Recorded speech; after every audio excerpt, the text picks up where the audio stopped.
young person begin to get a hold to something, wow, I didn't realize I could do that. And that light bulb comes on and they begin to realize, man, I can do this.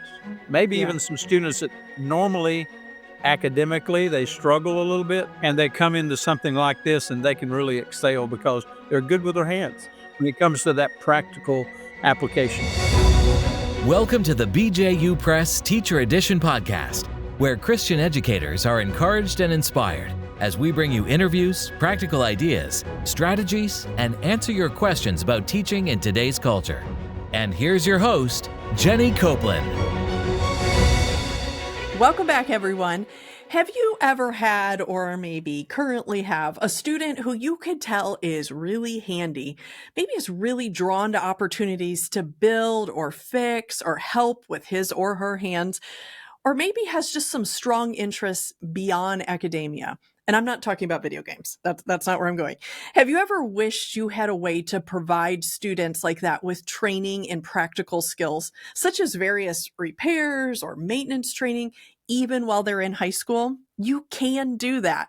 Today, I am so excited to explore the topic of VoTech, or vocational technologies, or maybe vocational education. There's a lot of different names, but those types of programs in Christian schools. This is a fascinating topic. We need young men and women who know these trades. And while it's practical for themselves and for their own families one day, so many students are interested in these fields, and we have the incredible opportunity to come alongside them and support those interests all in a Christian environment. You may already be shaking your head and thinking, nope, something like this is out of reach. Well, that's fine. I think by the end of this episode, you are going to have a change of mind on that. Just before I introduce today's guest, let me remind you to visit our website, teachereditionpodcast.com.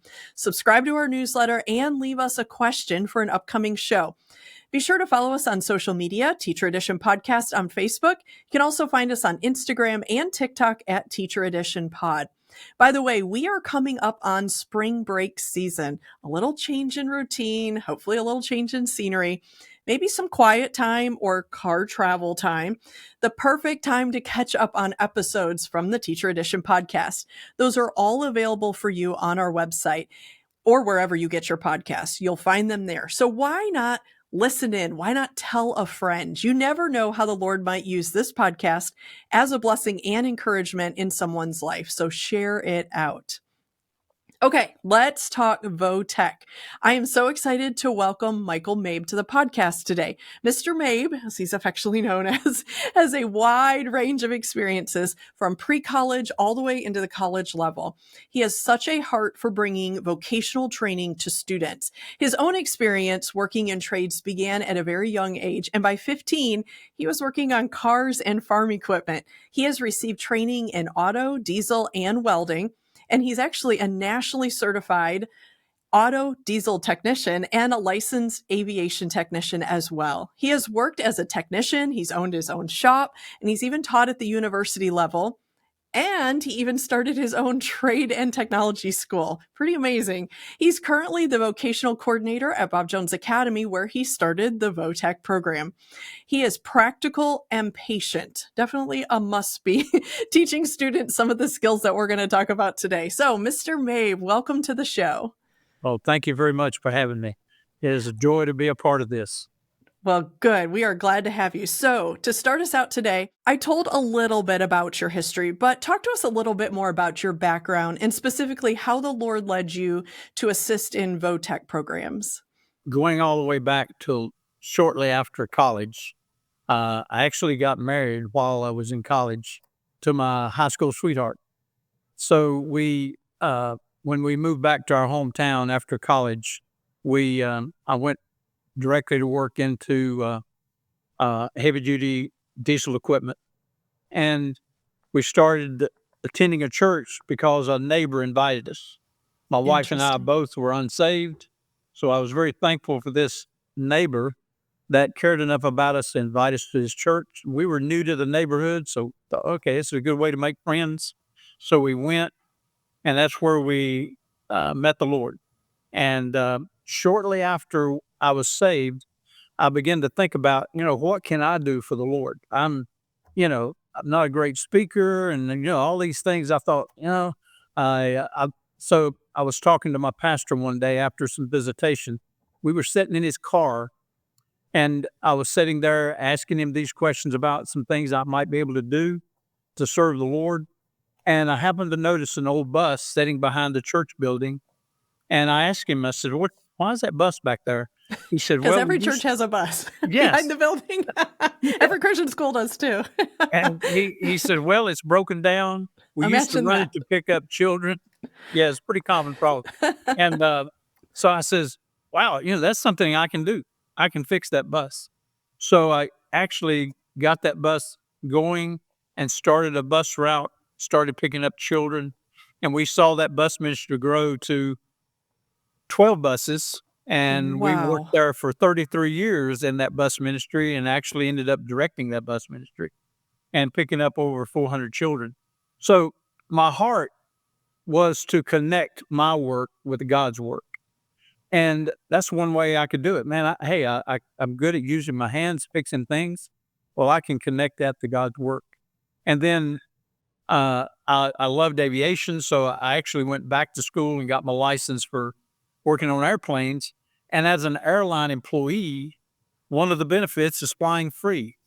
So we could go anywhere. I worked for American Airlines, so I could go anywhere American goes free, me and my wife and family, my children. So we use that to travel all over the world to help missionaries. And, sometimes it'd be just a weekend trip to fix their car or a weekend trip to help on their airplane. Or sometimes we'd go, that's usually where we spend our family vacations, helping some missionary somewhere. I could get there free. We stayed with them.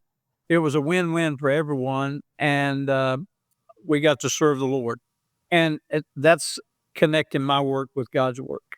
That's And it just, amazing. and as time grew, I had this burden for young people to help them find God's direction in their life and where they could be used, no matter what that might be, whether it was ministry, whether it was a skilled labor, whether it was in business, whatever. I had a burden to help that young person find some direction in their life. And that's what we've done all our life. And after I retired from American Airlines, started teaching, we've been doing that since 2005 and still working with young people, college age, high school.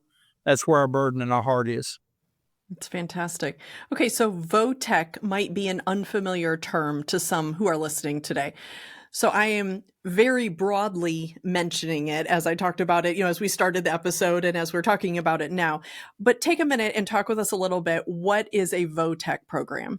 VoTech, obviously, as you mentioned, it stands for vocational technologies, and we shorten it for VoTech.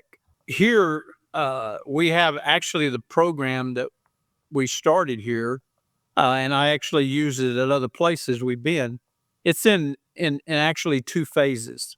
VoTech can be a full-fledged automotive or welding skilled trade program where you get a complete training package, something like you might get at a local community college. And so you can have that, but that takes a lot of effort, a lot of resources that many schools are not able to have. But the other track that you can have in VoTech is what we call exploring VoTech. And that's just, as the word might imply, you're exploring different trades. So what we do with that, we just have certain courses that we offer 6 weeks at a time. Some of those might be as short as 4 weeks. Some of them might go 6 weeks. And we cover that particular trade, teach the very basics of it, and help them begin to see if they have an interest in that area, or maybe I can see that they have an aptitude in that area, a real gift, a talent to do that, something they enjoy. And then we could help them pursue it even further then after high school. That's great. Okay, so kind of tagging along with that, you started kind of mentioning some of the things you could cover in a VoTech program. You kind of mentioned two different formats, but as a follow up to that, what types of topics does or could a VoTech program actually include? What's feasible? Well, that's what is so neat about the VoTech program. You can make it as large or as small, and it works excellent. Uh, you know, and some of the courses that could be offered as a VoTech course would be like you see here. I'm sitting in an automotive shop. You could offer automotive training, and when I say that, it'd be just the basics of that automotive training. Or you could offer welding, or you could offer carpentry, plumbing, any of those type skill trades that you feel like that you maybe have the facilities for, have maybe some instructors available for, and so you can go with any of those. Here at BJ, we offer 8 different courses in our VoTech program, Wow. which is automotive, and we do 4 each semester. So Okay. first semester, we would teach 6 weeks of automotive, and then we do electrical systems. That's household and Oh, yeah. car, and then we'll do aviation, and then we do plumbing, and Wow. then in the next semester, the fall semester, we'll do welding and electrical systems, heating and air conditioning systems, small engine repair, and carpentry. So 8 different courses that we cover. And, here at BJ, we've been blessed with some facilities to do all of that and the training and all. But what's so neat, a small school with limited resources could just take one of those. And you talk one, our most favorite one is the automotive training. And and that's a lot of opportunity out there for them in that career, in that field. So that would be one Sure. that you could start, or 2, and not have to have a lot invested in it. Right, right. I like the flexibility of it, definitely, and Yes, so absolutely. practical. I cannot tell you how many families I know where the husband or the dad doesn't know how to even change the oil or check the air pressure. Just those are such practical skills. So I want to talk more about that. But before we do that, talk with us about the academic structure of a VoTech program in your experience. Like, is it during the school day? Is it after school? Do you do it for credit? How do you handle instructional time? Do you actually do that? Do you give grades? Those types of nitty gritty nuts and bolts are what educators are, pondering in their minds how to make this happen. So how does that work in your Well, program? our goal in the VoTech program is to help the students gain a basic, fundamental, foundational knowledge of that particular skill. Right. So we don't go in too deep into any of those because you can't cover uh, a whole automotive technical program in 6 weeks. So you're just hitting some of the basic, simple Right. things that a do-it-yourselfer could handle themselves and save themselves some money as well as doing that. So when it comes to the academic structure of that, we're keeping in mind that we are trying to keep it basic. Right. And Right. but it could be offered in so many different ways. Sure. It could be after school. Okay. It could be a Saturday program. It could be offered during school. Um, that's what, as you said, it's so flexible, and you can make it work in so many different ways. Here at BJ, we actually offer it during the school Okay. hours, and it's offered as an elective, and they do get credit for it, just like any other elective that they might choose from. They'll choose their main core classes, and then they have usually room for an elective or 2, Okay. Right. and they choose VoTech. So it's offered during the regular school hours, and we do grade them just like any other class would be graded. And, we have about probably 30% of the time in classroom setting. And then Okay. about 70% of the time, we're actually hands-on project out in the shop or the work area in the lab doing that work we need a project concerning that particular subject. So, and we grade those projects, how well the effort they put forth, how well they do it after the training, all of that. So there's what we call a participation grade, Right. how prepared they are, how devoted they are, how they're beginning to learn and their knowledge acquisition that they begin to acquire. So some of that is subjective, and Right. some of that is based upon some students have a little bit of background coming in because maybe their dad or uncle has done some of this. Right. Some of them come in and they don't know anything at all, and their parents or relatives, they don't have a clue either. And that's the great part about this. That's what's so fun for me to see that young person begin to get a hold to something. Wow, I didn't realize I could do that, and just begin to learn, and that light bulb comes on, and they begin to realize, man, I can do this. Maybe Yeah. even some students that normally academically they struggle a little bit, Absolutely. and they come into something like this and they can really excel because they're good with their hands Yeah. when it comes to that practical application. Yeah, for sure. Okay, so now I don't think you would have put this much time and this much effort, or schools would put that much money or other resources towards a program without some benefit. So, Michael, talk with us about, you kind of hinted already about some students who, academics is just not the thing for everyone. We get that. The Lord has other things for them, you know, with their hands. So, talk with us even about some other benefits you've seen of the VoTech program just from your experience.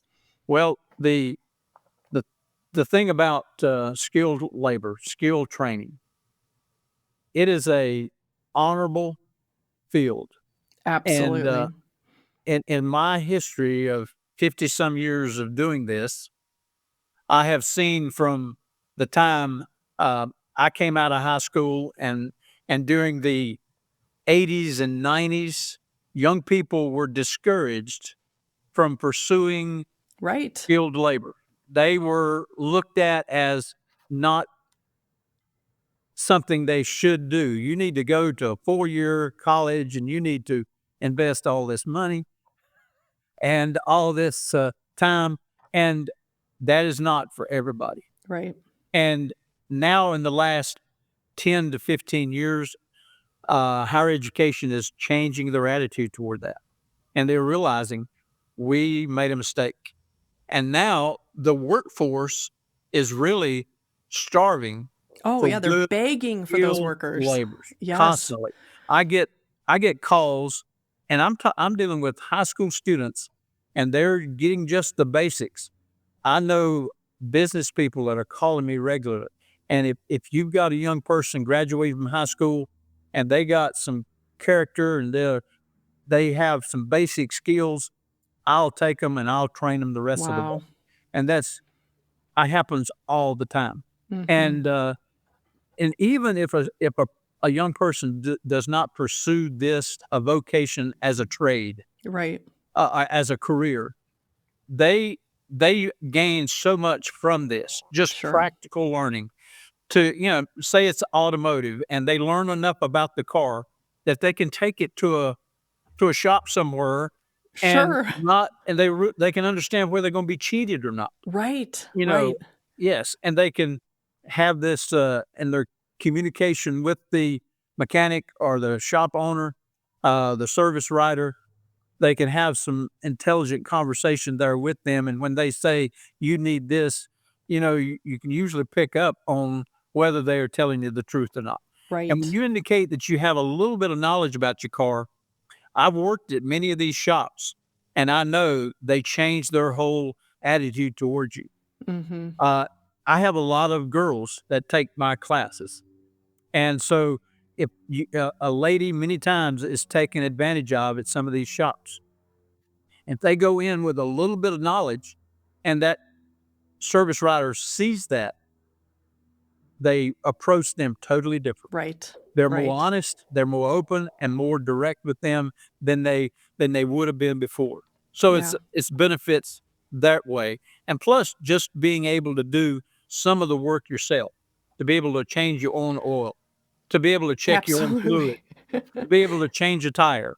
Yeah. Some of these things, you go out in the morning, your car don't start. You'll have a little idea of what to do, and so it's just that do-it-yourselfer benefit as well as understanding your car, and it's so gratifying too when these students repair something or build something, and they sit back and look, man, I can't believe I did that. I hear that all the time for the students. It helps them build Oh, confidence, sure. uh, Success goes a long way. team working skills where they got to work together, and leadership skills. All of these, it's character building. So many benefits from that type of program and that type of training. It's Yeah, for so sure. critical. Yes.